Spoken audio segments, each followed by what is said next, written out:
ఈ దేశం రాముడిని కొలుస్తుంది. రామాలయం లేని ఊరుండదు ఇక్కడ. నేను ఎప్పుడు కూడా అన్ని మతాలకి సమానంగా గౌరవించేవాడిని, అన్ని ధర్మాలని పరిరక్షించేవాడిని. అలాంటిది మనకి రామతీర్థంలో శ్రీరామచంద్రుల వారిని విగ్రహం తల నరికేసి ఆ పూజారి గారు ఇలా పట్టుకొని ఆ ఏడుస్తున్న చిత్రం ఉండిపోయింది గుండెల్లో. చాలా బాధ కలిగించింది. అది ఏ దేవత విగ్రహం అయినా ఉండొచ్చు, ఏ మందిరం తాలూకు ఏదైనా అయినా ఉండొచ్చు, కానీ ఈ రోజుకి ఒక్క చర్య తీసుకోలేదు.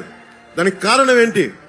మనలో మనం కొట్టుకోవాలి, మత కలహాలు రావాలి, అప్పుడు తను ఏరికలో ఉండొచ్చు, పాలన చేయొచ్చు.